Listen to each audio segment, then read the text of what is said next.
¿Alguna vez has sentido un escalofrío en la oscuridad? ¿Como si alguien te estuviera observando? ¿O has oído hablar sobre los nahuales? De esos seres que pueden cambiar de forma y que caminan entre nosotros sin ser reconocidos. Sean bienvenidos al umbral de lo desconocido, donde hoy exploraremos historias de terror 100% reales, experiencias que personas como tú han vivido y que los dejaron marcados para siempre, relatos de un ente oscuro que se manifestó en el cuerpo de una persona y energías inquietantes que algunos trajeron del panteón. Esta y muchas otras experiencias que no dejan dormir a quienes las vivieron. Prepárate para escuchar lo inexplicable y a preguntarte si en realidad el mundo es más oscuro de lo que pensabas. Estás entrando al umbral de lo desconocido. A partir de este momento, tus sentidos nos pertenecen. Los golpes en la oscuridad. A veces los momentos de terror se presentan en los instantes menos esperados, incluso en una simple noche de cena. Esa noche, yo estaba en mi departamento esperando a mi novio para cenar juntos. Él tenía llaves de mi casa, así que no estaba preocupada cuando escuché unos toques suaves en la puerta. Al principio pensé que podía ser él, queriendo jugarme una broma, así que no le di demasiada importancia. Los golpes eran apenas audibles, como si quien tocara lo hiciera con timidez. De repente, los golpes se escucharon de nuevo, esta vez un poco más fuertes. En tono de broma grité un ¿"¿Quién es?" y dije el nombre de mi novio como 2 o 3 veces, esperando que respondiera o apareciera en la puerta. No hubo respuesta y seguí con la cena sin darle demasiada importancia al asunto. Un tercer toque resonó en la puerta, ahora más fuerte y decidido, y esta vez sentí un escalofrío recorrerme.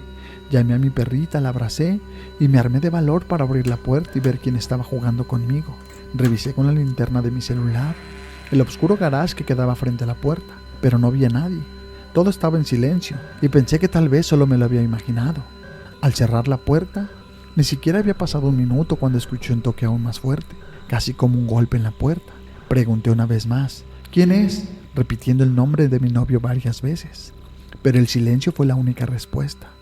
Mi corazón latía acelerado mientras abrazaba a mi perrita con fuerza.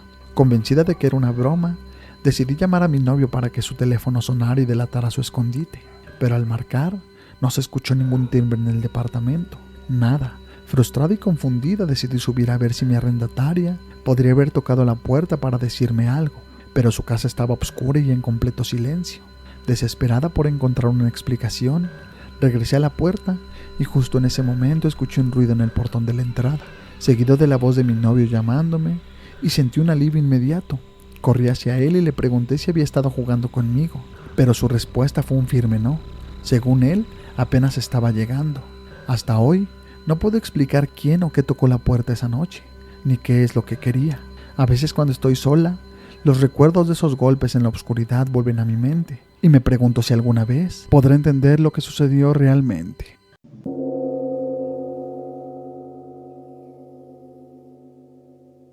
La sombra en la carretera. Hola, buenas noches, el umbral de lo desconocido.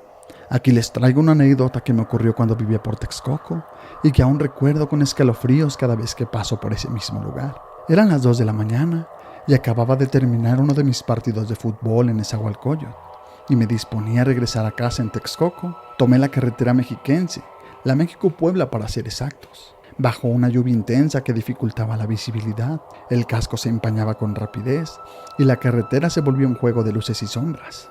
No había avanzado mucho cuando a un costado del camino vi una sombra que parecía una persona. Pensé que sería un viajero perdido, tal vez esperando un aventón. Sin embargo, algo en la forma en que permanecía ahí, inmóvil y bajo la fuerte lluvia, me incomodó, así que intenté no pensar mucho en ello y continué mi camino. Más adelante, tras cruzar la primera caseta y acercándome a la salida de Chimalhuacán, volví a ver a esa figura. Allí estaba, parada al borde de la carretera como esperando. Algo en su presencia me llenaba de inquietud, pero preferí ignorarlo. Fue entonces cuando sentí un peso extraño en la parte trasera de la moto, como si alguien se hubiera subido sin que yo lo notara. Era una sensación inexplicable y el peso sobre la moto se hacía más evidente con cada kilómetro. El nerviosismo me hizo aferrarme al manubrio.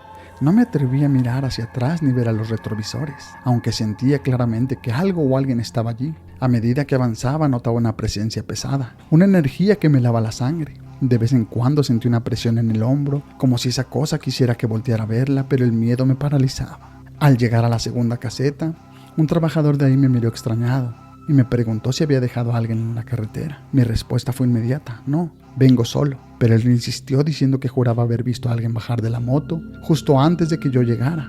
Traté de no pensar en lo que acababa de decirme y con el miedo recorriendo todo el cuerpo. Aquella fue la última vez que vi, o más bien sentí ese extraño pasajero en la carretera de la Mexiquense. Y desde entonces no he vuelto a pasar por el mismo lugar sin recordar aquella noche en la que la lluvia no solo trajo sombras, sino algo mucho más inquietante.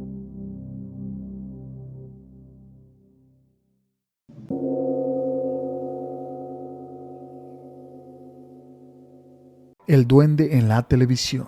Recuerdo claramente que aquella noche, en casa de mis abuelos en el pueblo de mi mamá, decidimos ver un poco de televisión escondidas. Mis abuelos no eran muy partidarios de que pasáramos mucho tiempo frente a la pantalla, así que cada vez que podíamos, nos las arreglábamos para hacer de las nuestras. Estábamos en el cuarto de visitas, mi primo que vivía ahí, mi papá y yo, y jugábamos en la cama lanzándonos y jugando luchitas, riéndonos sin parar mientras de fondo veíamos una vieja película de carrera de caballos en una televisión de esas antiguas, las que aún transmitían en blanco y negro y con señal poco confiable. De repente, la señal comenzó a fallar y la pantalla parpadeaba y nosotros pensábamos que sería la mala recepción típica de la tele, o tal vez algo del aparato mismo. Pero en un parpadeo la imagen desapareció por completo y lo que apareció después no era la película. La pantalla mostró algo que nos dejó helados a todos. Un rostro extraño, verde, con arrugas y orejas puntiagudas. Parecía mirarnos directamente, como si nos pudiera ver desde el otro lado.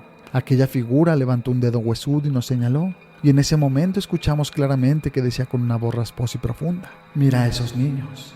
Nos quedamos paralizados unos segundos hasta que el miedo nos dio impulso para salir corriendo. Olvidamos a mi hermano que estaba dormido en la cama del mismo cuarto y mis piernas apenas me respondían del terror. Al llegar a la sala encontramos a todos, mis abuelos, mis tías, mi mamá y mis hermanas, todos mirando tranquilamente la misma película de caballos que habíamos estado viendo. Ninguno había visto nada extraño, ni un duende ni escuchado esa voz inquietante. Desde aquel día, cuando visito a mis abuelos y paso cerca de ese cuarto, siento que alguien o algo me observa. Aún no puedo sacarme de la cabeza aquella mirada que parecía venir desde el otro mundo y la certeza de que esa noche ese ser nos había encontrado y quizás nos llevaría.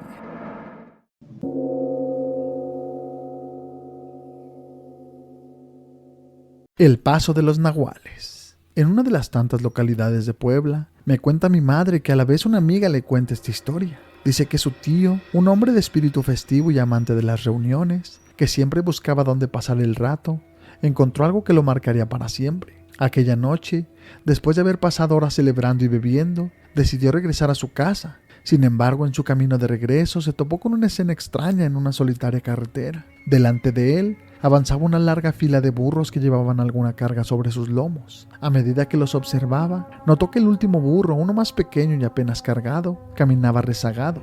La idea de subirse a su lomo le pareció tentadora y sin pensarlo demasiado se montó en el animal, dejándose llevar mientras el cansancio y el alcohol lo vencían hasta que se quedó profundamente dormido. Para cuando despertó, el sol comenzaba a asomarse y el paisaje a su alrededor había cambiado.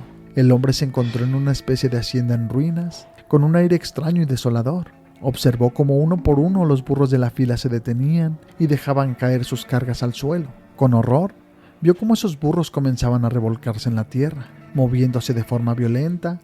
Los cuerpos de los animales parecían desgarrarse, sus huesos crujían y su pelaje se caía en mechones, hasta que dejaron de ser burros y se transformaron en figuras humanas. La última criatura en sufrir la grotesca metamorfosis fue el pequeño burro en el que él había viajado. Cuando éste comenzó su transformación, el hombre escuchó una voz fría y profunda que le susurraba: «Cuando quieras encontrarnos ya sabes dónde hacerlo».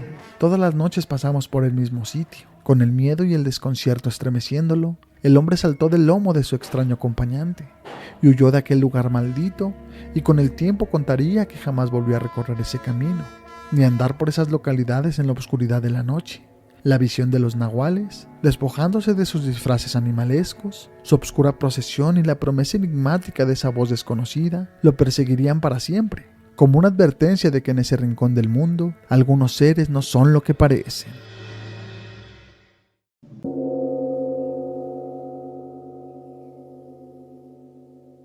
La presencia que regresó del panteón.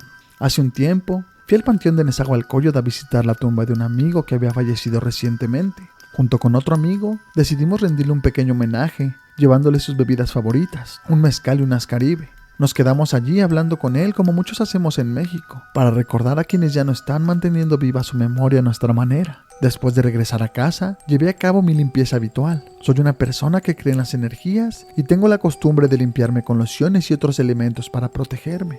Pero esa noche, algo extraño sucedió. Ni mi hija ni yo pudimos conciliar el sueño. Mi hija, con su corta edad, miraba hacia algún punto de la habitación señalando con sus pequeñas manos y diciendo en su lenguaje infantil: «Mira, mamá, mira». Yo intentaba calmarla, abrazándole y diciéndole que tratara de dormir, pero ella seguía inquieta como si percibiera algo que yo no podía ver. Finalmente, cerca de las 4 o 5 de la mañana, mi hija se quedó profundamente dormida.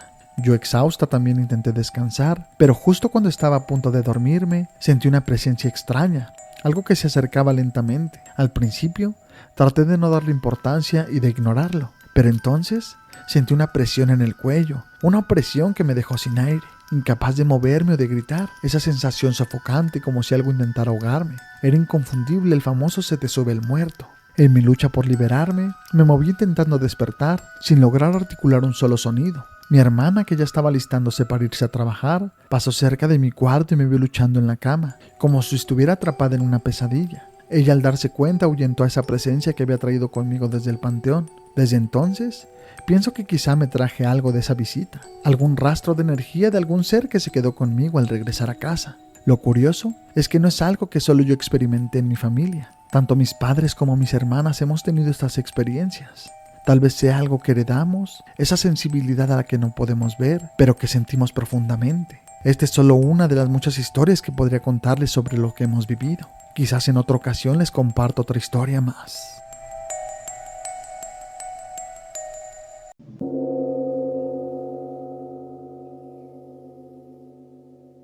El ente oculto. Vivíamos cerca de Nezahualcóyotl y aquella noche estábamos todos en casa viendo una película. Los niños, mi esposa y yo. Todo era normal hasta que algo cambió de repente. Mi esposa giró hacia mí y su mirada ya no era la misma. Sus ojos se volvieron completamente blancos, como si algo lo hubiese poseído. En ese instante, un frío recorrió la habitación y sentí que algo más estaba con nosotros. De repente, ella me abrazó con una fuerza que no parecía la suya, y montándose encima de mí susurró con una voz fría y desconocida: «Te voy a matar». No entendía qué estaba sucediendo, pero algo en mí reaccionó y con un esfuerzo logré voltear la situación, liberándome de ese agarre, y les grité a los niños que salieran corriendo. Ellos, aterrorizados y entre lágrimas, escaparon de la casa y yo los seguí, intentando mantener la calma. Pero no habíamos llegado muy lejos cuando ella salió tras nosotros. Su voz ya no era la misma, hablaba en un tono gutural y sus palabras se entrecortaban, como si algo lo obligara a decirlas. Cuídalos, cuida a mis hijos, quieren que les haga daño, quieren que los mate. Los niños seguían llorando y yo trataba de calmarla.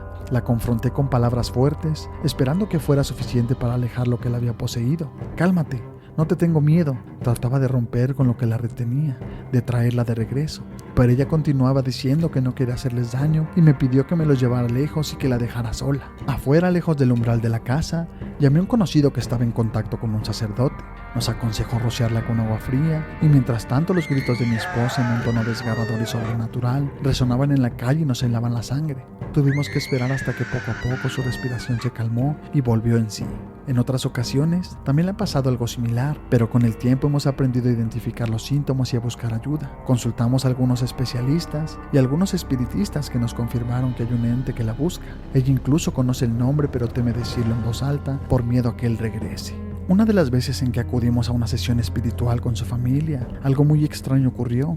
Estábamos en casa de sus padres cuando empezó a sentirse mal. Supimos de inmediato que era esa cosa otra vez. Pedimos ayuda a unas personas que vivían cerca y comenzaron a hacer oraciones, encender velas y a realizar una limpia espiritual. De repente, el ambiente en la casa se volvió pesado y denso. Las ventanas comenzaron a vibrar violentamente, como si algo invisible intentara entrar. La energía en el lugar era tan intensa que hasta el dueño de la casa, desesperado, preguntaba qué estaba pasando. Con cada sesión y limpieza, sentimos que esa cosa se alejó un poco más. Sin embargo, los especialistas nos dijeron que mi esposa parece tener una sensibilidad especial, un don que te permite ver y sentir cosas que los demás no pueden percibir. Aunque ella teme que esto sea lo que atrae a ese ente, nos aferramos a la esperanza de que algún día podamos librarnos de este ente maligno por completo.